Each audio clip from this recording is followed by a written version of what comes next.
안녕하세요. GTS 한국사. 자, 오늘은 주제 18번입니다. 일본의 국권 침탈에 대해서 한번 순서대로 정리를 해보도록 하겠습니다. 자, 뭐니 뭐니 해도 순서가 중요합니다. 일본이 어떻게 우리나라 국권을 침탈해 갔는지 그 과정을 좀 정리를 하고요. 여러 가지 조약들을 만나게 될 텐데요. 그 중에서도 여러분이 좀 주의 깊게 봐야 될 조약은 많이 들어봤을 겁니다. 을사늑약 되겠습니다. 어떤 내용이고 그 이후에 우리가 어떻게 저항을 했는가 그 영향까지도 좀 살펴보면 좋겠습니다. 자, 그리고 약간 부록처럼 선생님이 독도와 간도 이야기도 같이 해줄 거예요. 독도와 관련된 키워드, 그다음에 간도와 관련된 키워드를 잘 구분해 두는 게 또 중요하겠네요. 자, 지난 시간에 우리가 대한제국 얘기를 좀 했습니다. 1897년도에 아관 파천, 러시아 공사관에서 이제 덕수궁으로 돌아온 고종에 의해서 대한제국이 선포가 됐다. 이렇게 우리가 이야기를 했었고요. 자, 이때 진행됐던 이 시기에 진행됐던 여러 가지 개혁들을 묶어서 우리가 광무 개혁이라고 부른다라고 했었고요. 대표적인 개혁이라고 하면은 양전 사업과 지게 사업이다. 여기까지 좀 기억을 해 달라라고 이야기를 했습니다. 자, 이 시기는 잠깐 좀 안정된 시기라고 볼 수 있어요. 그래서 대한제국의 고종이 여러 가지 개혁을 할 수 있었던 거죠. 그 이유는 뭐냐면은 한반도 내에서 러시아와 일본의 세력이 어느 정도 균형을 이루고 있었기 때문입니다. 자, 이 균형이 깨지는 일이 벌어집니다. 그 사건이 바로 1904년부터 1905년까지 진행됐던 러일 전쟁 되겠습니다. 자, 이때 대한제국은 전쟁이 일어나기 직전에 왠지 전쟁이 일어날 것 같아. 그래서 이제 중립을 선언을 합니다만 일본은 이 중립 선언을 무시를 하고요. 러일 전쟁이 일어나자마자 1904년도에 한일 의정서를 체결을 하면서 한국 내에서 필요한 지역을 군사용 기지로 마음대로 사용하게 됩니다. 필요에 따라서는 군사용으로 한반도 땅을 마음대로 쓸 수 있다. 라는 게 바로 한일 의정서의 핵심이라고 볼 수 있겠습니다. 자, 그리고 이제 전쟁이 전개가 되던 중에 제1차 한일 협약을 체결을 함으로써 외교 고문과 재정 고문을 파견을 하게 되는데 고문이라는 거는요. 여러분이 많이 들어본 뭐 이렇게 사람 괴롭히는 그런 고문을 얘기하는 게 아니고요. 직책입니다. 직책. 정부의 여러 가지 조언을 해주는 그런 직책이라고 보면 돼요. 그런데 이걸 이제 우리나라에 간섭하기 위해서 이제 일본이 이용을 하게 되는 거죠.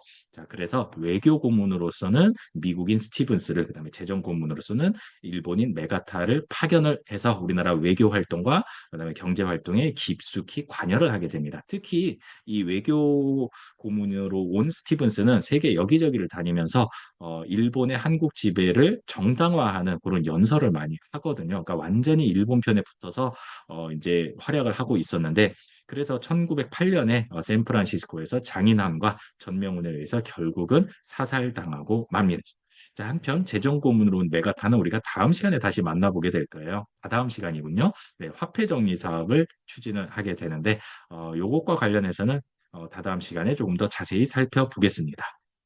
자, 이제 점점 전세가 일본에게 유리해지고 있습니다. 자, 이쯤 돼가지고 이제 일본은 생각을 합니다. 자, 이 전쟁 끝나고 우리가 왠지 이길 것 같은데 그 이후에 한반도로 바로 접수하면은 마치 10년 전에 삼국 간섭으로 다시 땅을 토해낸 것처럼 또 이제 강대국들이 와서 또 토해내라 그러면 어떡하지라고 이제 걱정을 한 거예요. 그래서 먼저 강대국들의 승인을 받아야겠다라면서 국제사회의 큰형님인 미국과는 가스라테프트 비밀협약, 미래학이죠. 그다음에 영국이랑은 제2차 영일동맹을 체결을 함으로써 한반도의 독점적 지배권을 인정을 받게 됩니다. 그리고 전쟁 당사국이었던 러시아와도 포츠머스 강화 조약을 체결함으로써 완전히 한반도의 독점적 지배권을 인정을 받게 되는 거죠. 자, 이런 상황이에요.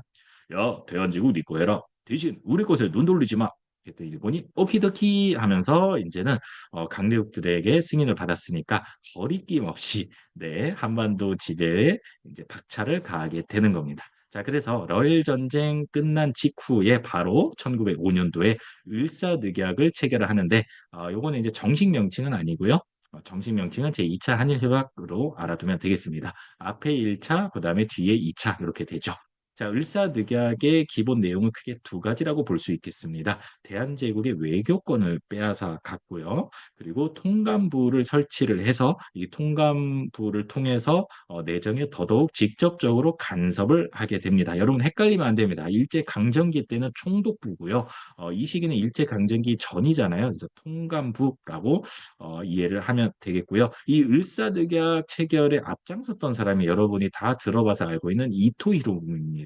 이토 히로부미 아시죠? 그리고 을사늑약으로 이제 새롭게 이제 설치된 통감부의 초대 통감으로 이토 히로부미가 이제 부임을 하게 되는 거고요. 자, 우리는 가만히 있었을까요? 그렇지 않았겠죠. 우리도 열심히 저항을 합니다. 자, 의병 일어나고요. 자, 그리고 민영환이라는 사람은 이제 자결로서 이 반대의 뜻을 만천하에 밝히게 됩니다. 자, 황성신문에는 장지연이라는 사람이 이날을 목놓아 통곡하노라라는 제목, 시일야 방성대곡으로 이제 한문으로 이렇게 쓰는데요. 이런 제목의 사설을 싣기도 했습니다. 자, 고종은 뭘 했을까요? 야, 내 승인도 없이 체결한 이 조약은 무효다. 그랬더니 안 들리는데 으아 막 이러고 있죠. 그래? 네가 안 들려? 그러면 우리 강대국들한테 도움을 좀 요청을 해야겠다. 라면서 이준, 이위종, 이상설 세 명을 네덜란드 헤이그에 파견을 합니다. 여러분이 다 들어봐서 알 것 같은데요. 헤이그 특사를 파견을 하게 되는 거죠. 자, 왜 네덜란드 헤이그에 파견을 했느냐? 바로 이 당시에 이 헤이그에서 만국 평화회의가 열리고 있었거든요. 힘든 거 있으면 다 말해. 이제 뭐 이러고 있는 상황이죠. 그랬더니 이 헤이그 특사는 이 회의장 안에 들어가지도 못합니다. 일본이 이미 알고 있었고요. 그다음에 일본의 동맹국이었던 영국이 야, 니네 울산의격으로 외교권 없잖아. 그럼 돌아가. 일본 승인 없이 여기 못 들어가. 이제 이렇게 해서 결국은 문전박대를 당하고 맙니다. 자, 여기에서 이제 끝이 아니에요. 이 사실을 알게 된 일본이 바로 보복 들어가죠. 야, 고종, 너 앞에서는 얌전 떨더니 뒤에서 우리 깔려고 특사를 보냈단 말이야. 야, 너 이제 임금 그만해. 라면서 고종을 강제로 퇴위를 시키고 순종을 황제로 제2대 황제로 즉위를 시켜버립니다. 그리고 난 직후에 똑같은 1907년이죠. 정미 7조약을 체결하게 됩니다. 일명 한일 신협약인데요. 자, 정부 각 부처의 차관을 일본인으로 임명을 하게 합니다. 차관. 여러분, 장관 아시죠? 정부 여러 부서의 장관, 가장 높은 사람이죠. 이 장관 밑에가 차관이에요. 그래서 말하자면은 정부 각 부서를 일본인이 장악을 했다. 이렇게 생각을 하면 되겠고요. 그다음에 이제 부속 조약으로 이제 군대까지 해산을 하게 됩니다. 완전히 대한제국이 이제 팔다리를 다 잘라버리는 거죠. 자, 해산당한 군대는 군인들은 뭘 했을까요? 그렇죠. 뭐 놀면 뭐 합니까? 맞서 싸워야죠. 그래가지고 이 당시에 해산된 군인들이 참여를 해서 정미의병이 일어나게 되고요. 조금 더 가볼게요. 자, 2년 후인 1909년도에는 기후각서를 통해서 사법권을 강탈해 가고요. 1910년 8월 29일에는 이때가 경술년이었거든요. 경술국치라고 해서 이제 결국은 우리나라가 일제강점기에 들어가게 됩니다. 한국병합조약을 강제로 또 불법적으로 체결을 함으로써 이날부터 이제 일제강점기가 시작이 됐다라고 정리를 하면 되겠네요. 자, 이번에는 독도간도 이야기를 좀 해볼게요. 자, 여러분 독도 한번 지도에서 찾아보세요. 가리켰나요? 손가락으로 콕. 그렇죠. 바로 여기가 독도입니다. 자, 그럼 간도 한번 가리켜 보세요. 간도 가리켰나요? 여러분 혹시 바다에 어디선가 찾고 있지 않았나요? 네, 간도는요, 어디에 있냐면은 바로 여기에 있어요. 백두산 근처죠. 백두산 근처를 우리가 간도라고 부르는데, 이 지역을 다시 우리가 동간도 또는 북간도, 그다음에 서간도 지역으로 나눠요. 여기 백두산 있죠? 백두산을 기준으로 동북쪽을 동간도 또는 북간도, 교과서에서는 주로 북간도를 많이 쓰는 것 같아요. 자, 그리고 백두산의 남서쪽은 우리가 서간도 지역이라고 불러요. 여기가 이제 만주 벌판이고요. 여기가 이제 한반도죠. 그 사이에 낀 땅, 요 근처를 우리가 간도라고 부른다라는 거. 자, 이 간도 지역에는요, 조선 숙종 때 백두산 정계비가 세워집니다. 이 백두산에다가 세웠겠죠. 정계비, 나라의 경계를 정해 놓은 비석이다. 이런 뜻이에요. 청나라였잖아요, 이때. 그래서 이때 이제 청나라와 숙종 사이에서 이렇게 비석을 세움으로써 국경 문제를 이제 정하게 되는데 이 비석의 내용은 서쪽으로는 압록강, 동쪽으로는 투문강을 국경선으로 한다라고 이제 새겨놨습니다. 근데 이게 시간이 지나면서요. 간도 귀속 문제가 발생하게 되는데, 자, 이게 간도가 누구 땅이냐라는 게 바로 간도 귀속 문제예요. 왜냐? 이 토문강이 어디냐에 놓고 이제 조선 측과 청의 주장이 달랐기 때문에 그래요. 조선의 주장은요, 토문강은 숭화강 상류를 말한다. 요 강 기준으로 동쪽은 이제 다 조선 땅이다라고 주장을 하는 거고요. 청나라는 이때 당시에 토문강은 발음도 비슷하지 않냐? 두만강이다. 이렇게 이제 주장을 하는 거예요. 그러다 보니까 요 북간도 지역은 청나라 땅이 되는 거죠. 자, 이렇게 이 땅이 누구 땅이냐를 놓고 분쟁을 벌이고 있는 그런 상황에 이제 대한제국 시기죠. 1902년도에 고종은 이범윤이라는 사람을 이 간도 지역의 관리사로 파견을 해버립니다. 먼저 이제 접수를 하는 거죠. 여기 우리 땅이니까 우리가 관리사를 파견해서 관리할게. 이렇게 이제 실질적인 지배를 하려고 했었다라는 거예요. 그런데 지금은 중국 땅이잖아요. 그 이유가 뭐냐면요. 1909년도에 일본과 청나라 사이에 간도 협약이 체결이 되면서 일본이 이 간도 지역이 청나라 땅이다라는 것을 인정을 해줍니다. 그 이유는 뭐냐면은 그 대가로 일본은 이 만주 지역의 철도 부설권을 얻어오거든요. 철도를 지을 수 있는 권한을 청으로부터 얻는 대가로 이 간도 지역은 청나라 땅이다라고 인정을 해주게 됩니다.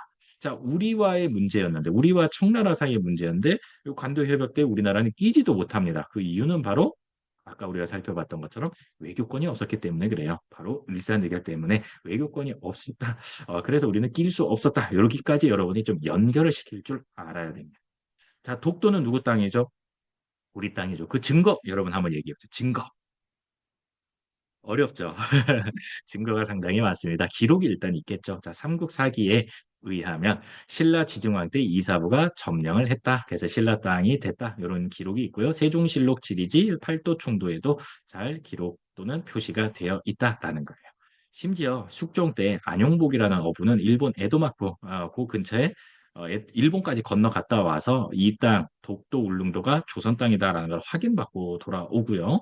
그다음에 이제 1900년에 대한제국에서는 칙령 제41호를 통해서 울릉도를 군으로 승격하고 물론 이제 독도도 포함입니다. 직접적으로 관할을 하게 됩니다.